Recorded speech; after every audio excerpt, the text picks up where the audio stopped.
Brigada Love Lines. Brigada Love Lines. May mga problema na minsan nahihirapan kang hanapan ng kasagutan. Mga tanong na puso lang ang makakasagot at mga sagot na puso lang ang nakakaintindi. Pakinggan ang mga kwento at mga storya ng buhay dito sa Brigada Love Lines. Brigada Love Lines. Brigada Love Lines. Brigada Love Lines.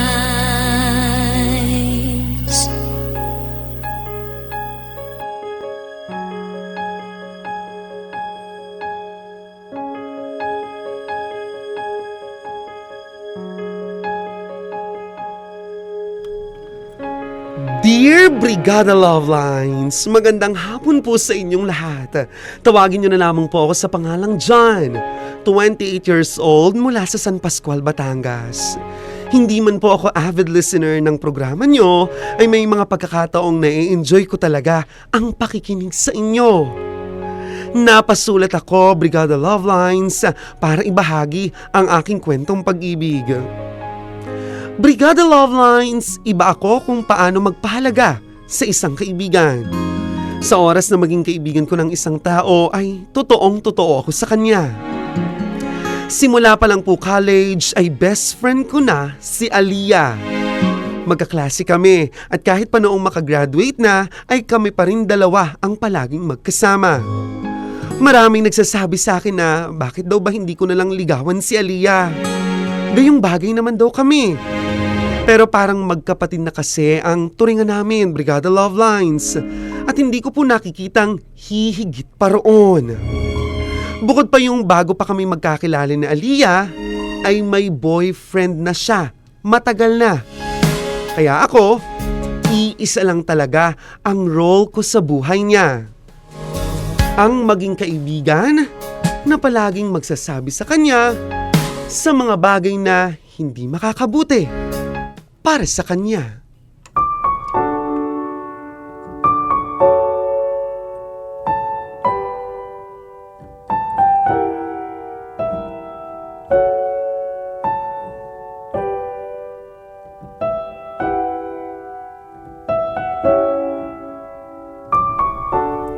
O Aliyah, anong ginagawa mo rito sa labas? Nagpapahangin lang, pero papasok na rin ako mamaya. Sige na, sabihin mo na kung anong problema. Hindi ko natatanungin kung bakit ganyan ang itsura mo kasi alam ko naman na nag-away na naman kayo niyang boyfriend mo. Hindi, wala lang to, okay lang ako. Sa tingin mo ba maniniwala ako? Sige na, sabihin mo na. Halatang halata na may problema ka na naman dyan sa jowa mo. Kaninang umaga kasi, binuksan ko yung cellphone ni Vince.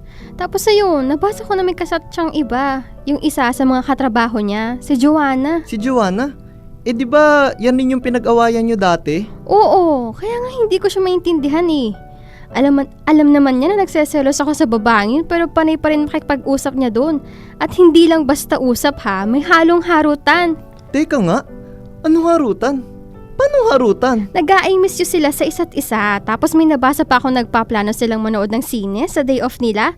Eh di ba kapag ganun, parang nagde-date na rin sila? Sinabi mo na ba sa kanya yan? Oo. Tapos, anong sabi niya? Ayun, siya pa ang galit. Bakit daw ako nagseselos? Sinabihan pa ako ng pakailamera, bakit ko raw pa binubuksan yung cellphone niya? Sinabi niya yun sa'yo? Ni hindi man lang nagpaliwanag doon sa mga palitan nila ng chat nung Joanna. Hindi nga siya nagsosorry eh. Parang ako pa yung may kasalanan, tapos siniguan niya pa ako ng ilang beses. Ako tuloy ang sumusuyo ngayon sa kanya. Ha? Bakit naman ikaw yung manunuyo? Nagalit nga kasi siya sa akin. Masyado raw akong selosa. Eh may karapatan ka naman talagang magselos, di ba?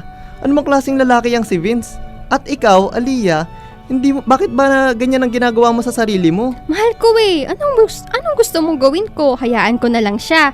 Hayaan ko na lang na masira ang relasyon namin ng tuluyan. Bakit? Di ba parang sinisira niya na talaga yung relasyon nyo? Aliyah, may ibang babae na siya. Hindi naman agad yung third party. Nakakalandian niya lang. Ganun din yun. Kapag nakipaglandian ka sa iba, ang kasunod doon, third party na. Anytime pwede ka niya ng paltan at ipagpalit sa iba. Hindi naman siguro. Aliyah naman kasi. Di ba ilang beses ko nang sinabi sa'yo na makipaghiwalay ka na sa Vince na yan? Bakit ba hindi mo magawa? Mahal ko nga sabi eh. Eh ikaw ba? Sigurado ka ba na mahal ka niya? Ni wala ngang respeto sa'yo yan. Mahal ako nun dyan. Ikaw lang yung nagdududa. Bahala ka. Sa bagay, hindi naman ako yung jowa niya. Baka naman sabihin mo na sinususulan kita. Bahala ka na. Malaki ka na. Teka, sandali. Bakit ka ba nagagalit? Hindi ako galit. Basta lang, kapag nasaktan ka, huwag kang iiyak sa akin.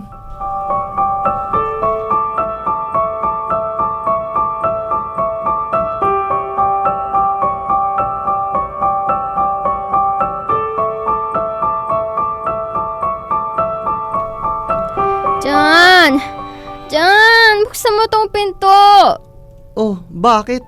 Akala ko ba may date kayo ni Vince? Bakit ka nandito? At saka teka nga, lasing ka ba? Bakit ka ganyan magsalita? Ako? Lasing? Hindi no. Baka ikaw ang lasing. Teka nga, pumasok ka nga dito. Magsabi ka nga sa akin ng totoo. Ano nangyari sa date nyo ni Vince? Date? Walang date na nangyari. Mansari nyo, di ba? Nagyayabang ka pa sa akin na may date kayo. Mansari? Mansari na hindi niya maalala. Tapos, tinatawagan ko siya buong araw, hindi man lang niya ako sinasagot. Pati yung mga text at chat ko, binabaliwala niya lang. Tapos, malalaman-laman ko, kasama na naman niya yung Joanna. Sabi ko naman kasi sa'yo, tigilan mo na yung boyfriend mong mas invested pa sa ibang babae. Baka naman ikaw na lang ang nakakaalam na magjowa pa kayo.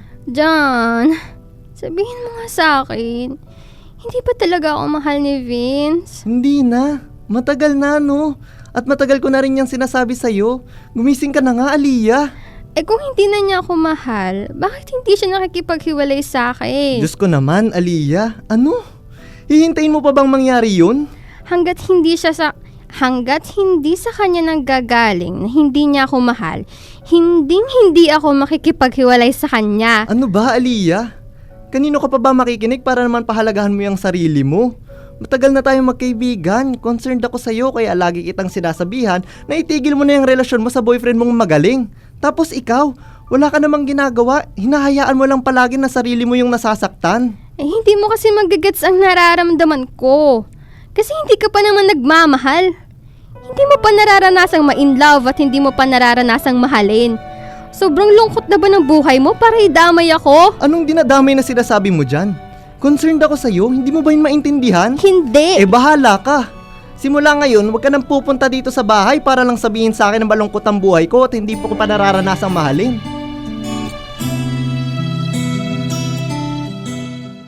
Tama naman nga po talaga si Aliyah na hindi ko pa nararanasang mahalin. Matagal na po ako kasing single.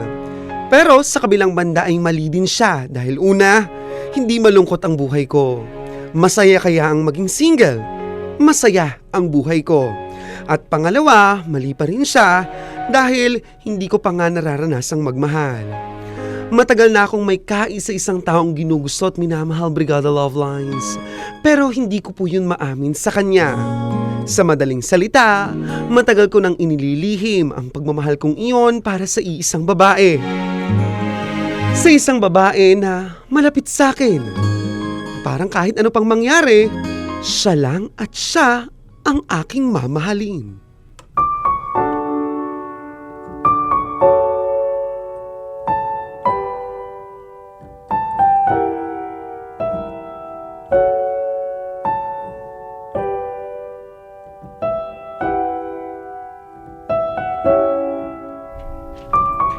Pare, kailan mo pa kasi aaminin dyan sa best friend mong si Aliyah na matagal mo na siyang mahal? Ano ba pre? Magkaaway kami ngayon. Wala nang dahilan para sabihin ko yan sa kanya. Wow! Ano yan? LQ? Tumigil ka nga. Kung kaya ka lang pupunta rito para pagtripan ako, wag ngayon, Harold. Ito namang si pare, hindi na mabiro. Pero ikaw nga, magsabi ka nga ng totoo. Aamin ka pa ba o hindi na? Baka hindi na. Bakit naman? Mas maganda nga umamin kay Aliyah ngayon eh.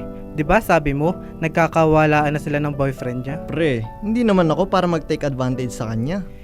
Ano pa ba kasing hinihintay mo? Sa totoo lang, wala naman talaga akong hinihintay eh. Mukhang wala naman talaga akong pag-asa sa kanya eh.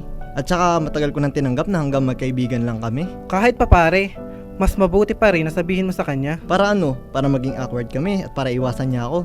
Mas lalong ayoko nun. Bakit? Pwede pa rin naman kayong maging magkaibigan kahit nabasta din ka nyo. Ay nako pre, bahala ka. Sa tingin mo, ano mong labang ko doon sa 14 years? 14 years na silang magjowa ni Vince. At saka knowing Aliyah, martir na martir siya sa boyfriend niya. Ayoko namang ako maging rason para tuluyan silang maghiwalay. Eh paano kung naghiwalay nga? Wala ka pa rin gagawin? Di ko alam.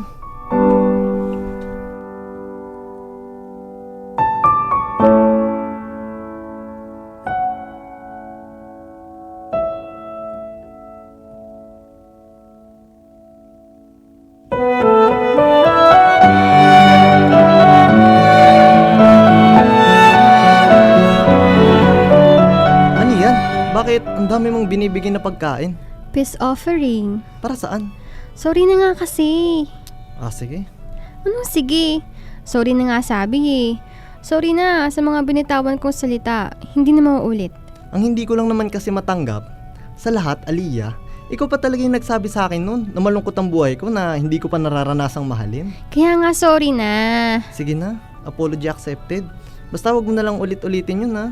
Mag-iingat ka sa mga sinasabi mo, lalo na sa akin na wala naman ibang gusto kundi yung mapabuti ka. Teka nga, kamusta na nga pala kayo ni Vince? Ayun, nagsorry na siya sa akin. Sabi niya babawi pa raw siya. Hindi niya raw kakayanin kung maghiwalay kami. So, okay ka na? Oo naman, wala na akong problema sa boyfriend ko tapos okay na rin tayo. Eh mabuti naman pala at nag-sorry sa iyang boyfriend mo. Eh yung Joanna, nag-uusap pa rin ba sila?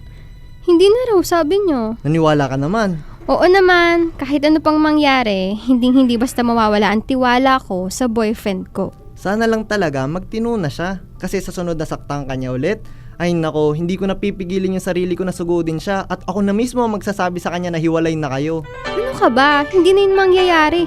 Alam kong mahal na mahal pa rin ako ni Vince.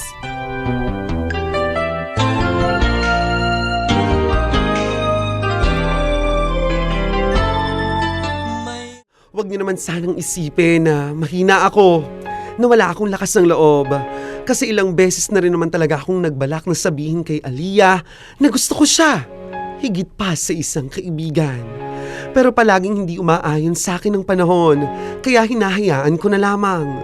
At nung huling beses po na nagkaayos muli si Aliyah at si Vince, sinabi ko talaga noon sa sarili ko na wala na talaga tong pag-asa.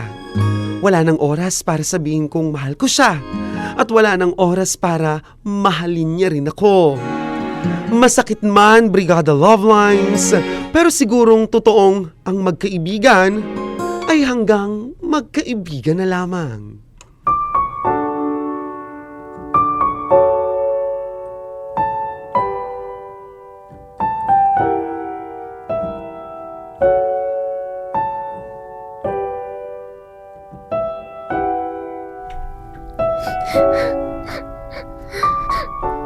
Ano?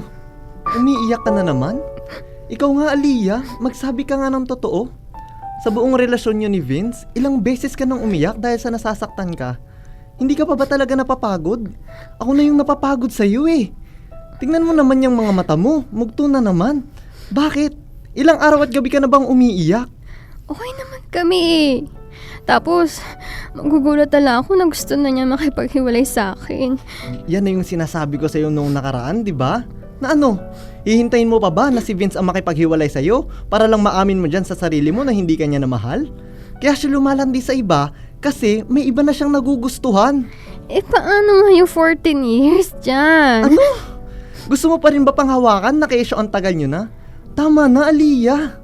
Maawa ka naman sa sarili mo. Puro sakit na lang ang binibigay ng boyfriend mo. Hindi naman. Ngayon lang naman to eh. Ano ngayon lang? Kahit nga ako, hindi ko na mabilang kung ilang beses ka umiyak dahil sa Vince na yan. Tapos sasabihin mo, ngayon lang to. Ano bang gusto mo? Mag-away na naman tayo dahil sa pagtatanggal mo dyan sa boyfriend mo. Pwede ba, Aliyah? Kahit naman minsan, kampihan mo naman sarili mo. At saka isipin mo, kung talagang mahal ka niyang si Vince, simula pa lang hindi ka niyan sasaktan.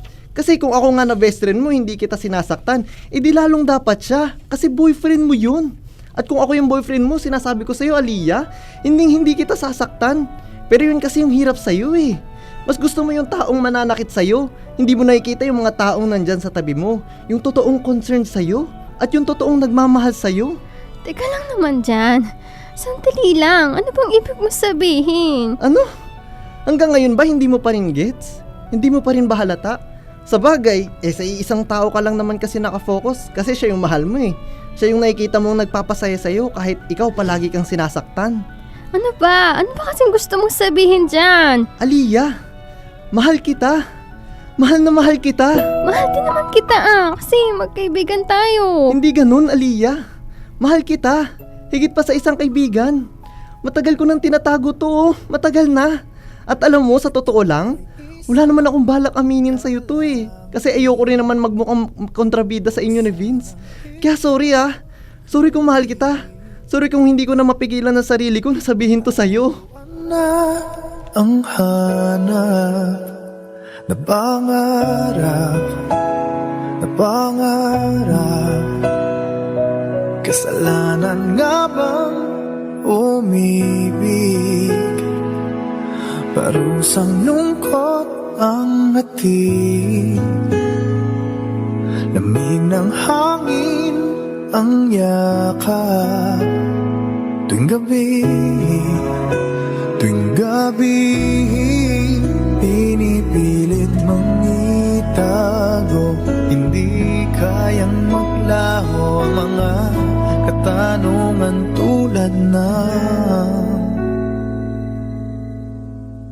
bakit parang sa'kin lamang may galit, madayang tadhana iyong pansinin, wala na bang karapatan na pagbigyan ang hiling? Brigada Love Lines! Pagkatapos ng pag-amin ko kay Aliyah na mahal ko siya, tama ang aking inaasahan. Iiwas siya sa akin. Hindi nga lang ang iwas yun eh. Kasi wala na talaga siyang naging paramdam pa. Hindi na ako nagkaroon ulit ng lakas ng loob para magtanong sa kanya kung ano bang reaksyon niya sa sinabi ko, sa pag-amin ko. Hindi ko po alam kung dapat pa ba akong masaktan. Hindi ko alam kung may karapatan ba akong masaktan kasi alam ko naman na una pa lang, hindi talaga hihigit sa isang pagiging magkaibigan ang relasyon naming dalawa.